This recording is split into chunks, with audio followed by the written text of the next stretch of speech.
কমলিপুর নামের একটা গ্রাম ছিল। কমলিপুর গ্রামবাসীরা সব সময় হাসি খুশি সময় কাটাতো। গ্রামে ওদের কোনো রকমের চিন্তা ভাবনা ছিলই না। কতদিন হয়ে গেল গ্রামে কোনো রকম আয়োজনই হয়নি, আমাদের কিছু একটা করতে হবে, তাই না? আরে এমন কি করি বলতো যাতে গ্রামে উৎসব আসে? ওই দেখো, ওখানে রনক ভাইয়া এসে গেছে। ছোটবেলা থেকে ও শহরে চলে গিয়েছিল যাতে বড় লোক হতে পারেও। চল গিয়ে দেখি যে ও গ্রামে কেন এসেছে। দুজন মিলেমিশে রৌনকের কাছে যায় আর তাকে একটা খুবই খারাপ অবস্থায় দেখে। হাতে একটা পটলি ছিল আর তার সাথে বউ আর দুটো ছোট ছোট বাচ্চারা। ওরা দুজন আশ্চর্যভাবে রৌনককে জিজ্ঞাসা করে, আরে তুমি তো সেই রনক, তাই না, যে ছোটবেলায় গ্রাম থেকে শহরে চলে গেছিলে? হ্যাঁ বড়দা, আমি তো সেই যে ছোটবেলায় পালিয়েছিল। আমরা যখন ছোট ছিলাম তখন আমাদের মা তোমার কথা শুনিয়ে শুনিয়ে সব সময় খোঁটা দিত যে তুমি পড়াশোনা খেলাধুলোয় সবেতেই খুব ভালো ছিলে। কিন্তু আজকে তোমার এই দশা কি করে হলো বলো তো? এইসব নিয়ে আলোচনা করার মতন এটা সঠিক সময় নয়, বুঝেছো? আমার স্ত্রী আর বাচ্চারা অনেক দিন ধরে না খেয়ে রয়েছে। 400 কিলোমিটার আমরা শহর থেকে হেঁটে হেঁটে হাসছি। যদি পারো তাহলে দুবেলা খাবারের মতন দাও না, তোমাদের টাকা দিয়ে দেব। এই তুমি তোমার পুরনো বাড়িতে যাও তো। আর এই যে খাবার দাবার আনাজের কথা বলছো না, সেসব চিন্তা করো না তুমি। প্রধান মশাইকে বলে তোমার বাড়িতে খাবার দাবার পাঠিয়ে দেবো, ঠিক আছে? খুব উপকার হবে বন্ধু, খুব উপকার হবে। রৌনক তাদের সাথে কথা বলে নিজের পুরনো বাড়ি, যেটা পুরোপুরিভাবে খারাপ হয়ে গেছিল, সেখানে পৌঁছে যায়। শোনো, তুমি ওদেরকে বললে না কেন যে আমরা শহর থেকে পালিয়ে কেন এসেছি? আর আমাদের সাহায্য কতদিন পর্যন্ত করবে এরা? আমাদের কিছু একটা তো করতেই হবে না? আমি ওদেরকে কি বলতাম বলো তো? এটাই কি বলতাম যে শহরে বেশি ঋণ হয়ে যাওয়ার কারণে ওখান থেকে পালিয়ে এসেছি আমরা। দুবেলা যে খাবারের জিনিস পেয়েছি সেটাও আমরা পেতাম না, বুঝেছো? ঠিক বলেছ তুমি। ভালো তো এটাই হবে যে তুমি কাউকে কিছুই বলো না। পরের দিন রৌনক গ্রামের প্রধানের সাথে দেখা করে আর ওনাকে সমস্ত সমস্যা বলে দেয়। শহরে যাবার কথা একদম ভেবো না, ঠিক আছে? এখানে যখন চলেই এসেছো তাহলে এখানেই ব্যবসা শুরু করো। আচ্ছা দেখো, গ্রামের লোকেরা কত খুশি হয়েছে, সুন্দর হাওয়া দেয় আর টাটকা টাটকা সবজি খেয়ে তুমি এখানেই দিন কাটাও। নিজের স্ত্রী আর বাচ্চাদের কষ্ট দিও না, বুঝেছো তুমি? ঠিকই বলেছেন প্রধানমশাই আপনি, আমি একদম এরকমটাই করব। শহরেও তো আমি ফুচকা বিক্রি করি, রোজগার করতাম। ফুচকা? সেটা আবার কি? এটা তো আমি প্রথমবার শুনছি। আরে আমি গোলগাপ্পার কথা বলছি। আমার স্ত্রী রেণুকা গোলগাপ্পা তৈরি করত আর শহরের গলি গলি ঘুরে আমি রিক্সা চালাতাম। আরে এখন রিক্সার কি দরকার? তুমি একটা কাজ করো না, তুমি এখানেই গোলগাপ্পা বানিয়ে বিক্রি করো, তাহলে এর থেকে তোমার কিছু রোজগারও হয়ে যাবে আর গ্রামের মানুষ গোলগাপ্পার স্বাদও বুঝে যাবে। তার কিছুদিন পরেই রৌনক আর তার স্ত্রী মিলে একটা ফুচকার ঠেলা বানিয়ে দেয়। সামান্য 1 ছটাক জমি বেঁচেছিল, সেটাকেও বাধা দিয়ে এই কাজ শুরু করেছি। ঈশ্বর করে যেন সব ঠিকঠাক থাকে। রৌনক ফুচকার ঠেলা খুলেই ছিল যে ওখানে সঙ্গে সঙ্গে রিক্সাওয়ালা শচীন চলে আসে আর বলতে শুরু করে, এই যে রনক দাদা, দোকান খুলে ফেলেছো তুমি, কিন্তু তোমার মুখের মধ্যে থেকে ওই হাসিটা কোথায় চলে গেল বলো তো? আরে কি আর বলি তোমাকে, দোকান খুলেছি প্রায় 1 ঘন্টা হয়ে গেল, কিন্তু কাউকে দেখতে পাচ্ছি না। আরে এই ফুচকাগুলো কত করে দাম গো? মাত্র 10 টাকার। 10 টাকায় 5টা পাওয়া যায়। আচ্ছা তাহলে 1 প্লেট দাও দেখি আমাকে। রৌনক ফুচকা শচীনকে দিতে শুরু করে। দুটো ফুচকা খাওয়ার পরই শচীন বলে, আর এটা তো অমৃতের মতন খেতে, লোকগুলো তো পাগল দেখছি যে তোমার কাছে এসে ফুচকা খাচ্ছে না। আমি রিক্সায় ঘুরে ঘুরে সবাইকে কথা বলে দেব। তুমি যদি এটা করো আমার উপকার হবে ভাই, তোমাকে অসংখ্য ধন্যবাদ ভাই। কিছুদিন আরও কেটে যায়। রৌনক আর রেণুকার ফুচকার ব্যবসা খুব ভালো চলছিল। তখন প্রধান মশাই তাদের সাথে দেখা করেন আর ওদেরকে বলেন, আচ্ছা বলো তো এবার, আমি তোমাকে আমার বাড়িতে আজকে কেন ডেকে পাঠিয়েছি? কেন প্রধান মশাই? সেটাই তো আমি ভাবছি। তোমার ফুচকা খুবই প্রসিদ্ধ, তাই আমি চাই যে তুমি অনেক ফুচকা তৈরি করো আর আশেপাশের সব গ্রামে সেগুলো বিক্রি করে আমার সাথে চলো। আর আগামী দিনে আসতে চলেছে ভোট, তাতে তুমি আমার সাথে প্রচার করবে, চলো। আপনি আমার পরিবারকে সেই সময় সাহায্য করেছিলেন যখন আমি শহর থেকে ঘর ছাড়া হয়ে এসেছিলাম। আপনার জন্য এটুকু আমি অবশ্যই করব। কিন্তু আমাদের কাছে টাকা পয়সা কোত্থেকে আসবে? আমরা এতগুলো ফুচকা বানাবো কি করে? আমাদের তৈরি করতেই হবে। আমি ওনাকে কথা দিয়ে এসেছি, তাই না? আর একটু জমি আমাদের বিক্রি করতেই হবে। ওটা তো আগে থেকেই বন্ধক রেখে দিয়েছি। আরে রোজগার করে নতুন কিনে নেব, তুমি চিন্তা করো না তো। রৌনক নিজের বেঁচে থাকা জমিনও বিক্রি করে দেয় আর অনেকগুলো ফুচকা বানিয়ে তৈরি করে ফেলে। আর প্রধান মশাইকে বলে, আগে প্রধানমশাই, আমি সমস্ত ফুচকা তৈরি করে আপনার বাড়িতে পাঠিয়ে দিয়েছি, কিন্তু আমার টাকা? আরে কিসের টাকা ভাই? আমি আবার কখন বললাম যে তোমায় টাকা দেব? হ্যাঁ, আমাকে নিয়ে ঠাট্টা করো না প্রধানমশাই। আমার যেটুকু জমি বেঁকেছিল সেটাও বিক্রি করে দিয়েছি, সেই জন্যই তো টাকা চাইছিলাম আমি। আচ্ছা, তোমার মাথায় কি কোনো বুদ্ধি নেই? হ্যাঁ, তোমাকে আমি কানা করে কিছুই দেবো না, বুঝেছো? সরো তো একটু দেখি, সরো। এইটুকু বলা মাত্রই প্রধানের দুজন চাকর ওখানে চলে আসে আর রৌনককে রাস্তার কিনারায় ধাক্কা মারে। এটা তো ওরা খুব খারাপ করলো গো, আমাদের তো বেঁচে থাকাই এখন মুশকিল হবে। আমরা এখন খাবার দাবার কোত্থেকে নিয়ে আসবো? এই গ্রাম থেকে তো মনই উঠে গেছে। রৌনক আর প্রধানের মধ্যে যে ঝগড়া হয়েছিল সেটা গ্রামের লোকেরা জেনে যায় আর তার কারণে কেউ রৌনকের কাছে ফুচকা কিনতে যেত না। তখন শচীন রৌনককে বলে, কিছু দরকারি কাজের জন্য আমি শহরে যাচ্ছি, এই রিক্সাটা তোমার বাড়িতে রেখে যাচ্ছি। এই গ্রামে শুধু তুমিই আছে যে রিক্সা চালাতে পারে। যদি তুমি বলো তাহলে কিছুদিনের জন্য ব্যবহার করবো এটা। আরে কেন নয়, অবশ্যই। পরের সপ্তাহে আমি আসবো, ততদিন তুমি এটা নিয়ে ভাড়া বইও, কয়েক পয়সা তুমিও কামিয়ে নিও, আর আশেপাশের গ্রামের লোকেরা তোমাকে ভালো করে চিনেও ফেলবে, ঠিক কি না? শচীনের রিক্সা পাওয়ার পর রৌনক খুব খুশি হলো। আর তখন রেণুকা তাকে একটা পরামর্শ দেয়, এই রিক্সায় বসে তুমি ফুচকা গ্রামে গ্রামে ঘুরে ঘুরে বিক্রি করো, আমাদের অনেক লাভ হবে। আমিও তো এটাই ভাবছি। রৌনক রেণুকার সাথে মিলে সেই রিক্সায় সমস্ত গ্রাম গ্রাম ঘুরে নিজের বানানো ফুচকা বিক্রি করতে শুরু করে। দেখতে দেখতেই রৌনক আর রেণুকা দুজনই রিক্সা ফুচকাওয়ালার নামে প্রসিদ্ধ হয়ে যায়। আমরা এক সপ্তাহেই আমাদের বন্ধক দেওয়া জমিন ছাড়িয়েছি। ভালো হোক ওই রিক্সাওয়ালার, যিনি আমাদের রিক্সাটা দিলেন। আজকে আমি খুব খুশি হয়েছি। সব সময় ঋণ থেকে আমি পালাতে শুরু করেছি, আর আজকে আমার এমন মনে হচ্ছে যে আমি পুরো দুনিয়াকে জিতে নিয়েছি। ততক্ষণেই ওখানে শচীন একটা নতুন রিক্সা নিয়ে আসে আর তখন রৌনক বলে ওঠে, আরে বাহ ভাই বাহ, নতুন রিক্সা, এটা কার জন্য? আমার পুরনো রিক্সাটা আমি বিক্রি করার কথা ভাবছি। আমি এখন গ্রাম থেকে যাত্রীদের নিয়ে গ্রামে ছেড়ে দেওয়ার বদলে এখন আমি গ্রাম থেকে শহরে গিয়ে যাত্রীদের পৌঁছে দেব। তুমি যদি কিছু মনে না করো তাহলে কি এই রিক্সাটা আমাকে বিক্রি করে দেবে? আর এটা জিজ্ঞাসা করার কি আছে, তুমি এটা রেখে দাও। আর এমনিতেই এই রিক্সাটা তো আমার মতো না নেই, তাই না? তুমি তো এটা ফুচকা রিক্সা বলে বিখ্যাত করে তুলেছো, ঠিক কি না? আপনার খুব দয়া হবে দাদা। রেণুকা আর রৌনক মিলে ওই রিক্সাটা কিনে নেয় আর দুজনই ওই রিক্সা ফুচকা বিক্রি করতে শুরু করে। সমস্ত লোকেরা খুব হাসি খুশি রিক্সা ফুচকা খেত। এখন ওদের দুজনের ব্যবসা আর ঘর দুটোই খুব ভালোভাবে চলতে শুরু করে।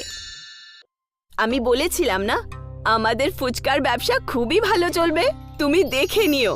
হ্যাঁ সুমন, আজ তোমার জন্যই আমার সংসার থেকে অভাব দূর হয়েছে, নাহলে কি জানি আমার যে কি হতো। কাহিনীটি সেই সময়ের যখন সোনু আর সুমন নামের একজন দম্পতি রামনগরের একটা বাড়িতে থাকত। সোনু ফ্যাক্টরিতে কাজ করত আর সুমন সকাল সকাল তাকে লাঞ্চ প্যাক করে দিয়ে দিত। সোনু খুব পরিশ্রমী ছিল। আরে তুই এত পরিশ্রম কেন করছিস? তুই তো এই কোম্পানিটাকে একদম নিজের মনে করে নিয়েছিস। আরে বৌদি এত সুন্দর রান্না করে পাঠিয়েছে আর তুই ওটা না খেয়েই কাজ করে যাচ্ছিস। আরে তাড়াতাড়ি খোল, আমার খিদে পেয়েছে। আর আমাকে বল যে তুই কি নিয়ে এসেছিস। কি রে, আমার থেকে বেশি তাড়াতাড়ি তোর খিদে পেয়ে যায় কেন রে? সবে তো লাঞ্চ টাইম হলো, একটু দাঁড়া না। আরে লাঞ্চ করার হলে তাড়াতাড়ি করে নি আমরা। আর আমার জন্য টিফিনটা খুলতো তুই। আমি বৌদির রান্না করা খাবার খেতে চাই, ব্যাস। আরে তুই একটু থাম, আগে হাত মুখটা তো আমি ধুয়ে আসি নাকি।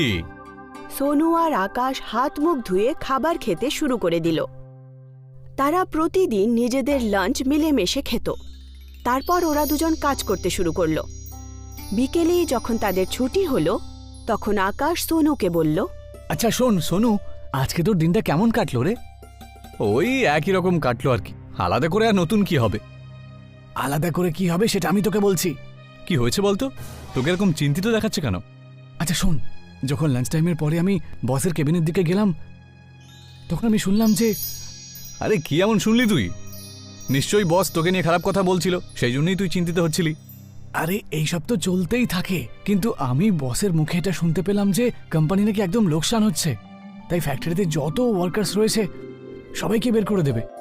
আর এটা নাকি কাল থেকেই ওরা শুরু করে দেবে। সে কি রে, কি বলিস? যদি এরকম হয় তাহলে আমরা কোথায় যাব? এটা হতে পারে না ভাই, আমাদের পেট তো এই ফ্যাক্টরি থেকেই চলে। আর এই কাজ ছাড়া আমরা কোনো কাজও জানি না। যবে থেকে কাজ করা শিখেছি এই ফ্যাক্টরিতেই কাজ করেছি। হ্যাঁ রে, এই চিন্তাই তো আমাকে একেবারে খেয়ে ফেলছে। এখন যে কি করি কিছুই বুঝতে পারছি না। আকাশ আর সোনু সেই চিন্তাতেই হাঁটছিল। সোনু আকাশকে নিজের বাড়িতে কিছুক্ষণের জন্য নিয়ে এলো। তক্ষুনি ওখানে আকাশের স্ত্রী পূজাও চলে এলো। এ কি পূজা, তুমি এখানে কি করছো? তুমি আসতে পারো তাই না, আমি আসতে পারি না? সুমন বৌদি আমাকে ডেকেছে, বলছিল যে ফুচকা বানাচ্ছি, খেতে চলে এসো। ভালো হলো যে তুমিও চলে এলে। এখন তোমাদের দুজনের জন্য ফুচকা নিয়ে আসছি। পূজা আর সুমন আকাশ আর সোনুর জন্য ফুচকা নিয়ে আসে। সুমন খুবই সুস্বাদু ফুচকা বানাতো।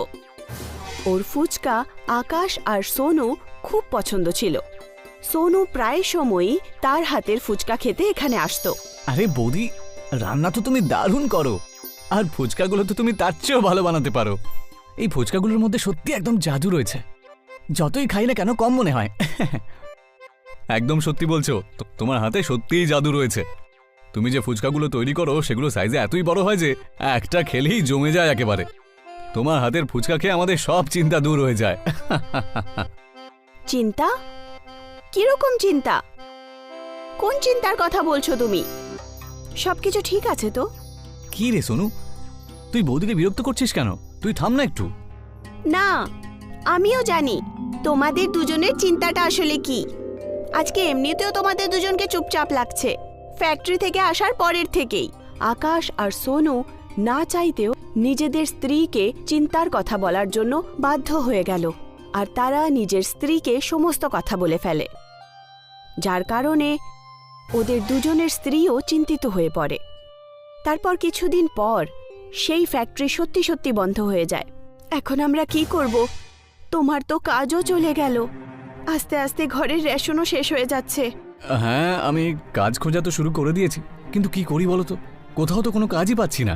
যদি কোনো কাজ না পাওয়া যায় তাহলে ঘর কি করে চলবে? সুমন, খুব খিদে পেয়েছে, কিছু খাবার থাকলে দাও না। কিচ্ছু নেই খাবারের, শুধু 4টে ফুচকা রাখা আছে আর একটু জল আছে। আচ্ছা ঠিক আছে, তাহলে তাই নিয়ে এসো। দুটো তুমি খেয়ে নাও আর দুটো আমি খেয়ে নেব। এখন কালকের কথা কালকে দেখে নেব। সোনু আর সুমন দুজনেই বসে ফুচকা খেতে শুরু করলো আর পরের দিনের ব্যাপারে ভাবতে লাগলো। তক্ষুনি সুমন দাঁড়িয়ে পড়ল। কি হলো? তুমি ফুচকা খেতে খেতে দাঁড়িয়ে পড়লে কেন? যদি তোমার ঠিক মনে হয় তাহলে আমার মাথায় একটা বুদ্ধি এসেছে। সেটা কি? তোমাদের এরকম মনে হয় না যে আমি ফুচকা ভালোই বানাই? তাহলে আমি ফুচকার ব্যবসা কেন শুরু করি না? আমি বাজারে বিক্রি করতে পারি। বাহ, তুমি একদম ঠিকই বলেছ। ফুচকা তো এমন একটা জিনিস যে সবাই এটা খেতে ভালোবাসে, কিন্তু এর জন্য আমরা টাকা কোথায় পাবো? তুমি চিন্তা কেন করছো? তুমি আমার জন্য কানের দুল বানিয়েছিলে না, সেটা কোন দিন কাজে লাগবে? না না না না, তোমার গয়না আমি বিক্রি করতে পারি না। গয়না খারাপ সময়েই কাজে আসে। খাবার জন্যে যখন রেশনই বেঁচে নেই, তখন এই কানের দুল নিয়ে আমি কি করব? সুমন আর সোনু কানের দুল বিক্রি করে ফুচকা বানানোর জিনিস কিনে নিল, আর সুমন নিজের হাতে সুস্বাদু ফুচকা বানানো তৈরি করে দেয়। সোনু আর সুমন ফুচকা বিক্রি করার জন্য বাজারে চলে যায়। ফুচকা ফুচকা ফুচকা, ঝাল টক ফুচকা, ঝাল টক ফুচকা, ফুচকা ফুচকা ফুচকা, একবার খেলে বারবার খেতে ইচ্ছে করবে। ফুচকা ফুচকা ফুচকা, একবার খেলেই খেতে ইচ্ছে করবে আবার। বাজারে অন্য আরও ফুচকার দোকান থাকার কারণে তাদের দোকানে কেউই ফুচকা খেতে আসছিল না, যার কারণে 3 দিন পর্যন্ত তাদের ফুচকা বিক্রি হলো না। বাজারে তো অনেক ফুচকার দোকান রয়েছে গো, আমাদের ফুচকা তো কেউ কিনতে আসছে না। যদি এইভাবেই চলতে থাকে তাহলে এই দোকানপাট তুলে আমাদের বসে থাকতে হবে, বুঝেছো? আমি এত মন দিয়ে ফুচকা বানালাম আর কেউ খেতেই আসছে না, এটা তো মোটেই ঠিক হচ্ছে না। এখন আমাদের বাড়ির খরচা কি করে চলবে? সোনু আর সুমন ওখানেই উদাস হয়ে দাঁড়িয়ে থাকে। তখনই ওদের নজর পড়ে ওখানের একটা আরেকটা দোকানের বোর্ডে। শোনো না, ওই দেখো, ওই বোর্ডের ওপরে কি লেখা আছে? কি লেখা আছে? দোকানদারদের স্কিম লেখা রয়েছে। যদি আমরাও আমাদের ফুচকার দোকানে স্কিম চালু করে দিই, তাহলে হতে পারে আমাদের ফুচকাও বিক্রি হতে শুরু করে দেবে। যতক্ষণ না গ্রাহকরা আমাদের ফুচকার টেস্ট করবে, ততক্ষণ গ্রাহক কি করে বুঝবে? আমি আমি ঠিক বুঝলাম না। সুমন সোনুকে সমস্ত কথা বলে, আর সোনু দোকান থেকে কিছু সামগ্রী আরও কিনে নেয় আর সুমনকে দিয়ে দেয়। সুমন একটা ফুচকাকে বাহুবলী ফুচকার মতো আকার দিয়ে দিল। আরে, এটা তো তুমি সত্যি একটা বাহুবলী ফুচকা বানিয়ে ফেলেছো। এবার নিশ্চয়ই সবাই এই ফুচকার লোভে আমাদের দোকানেই আসবে, দেখে নিও।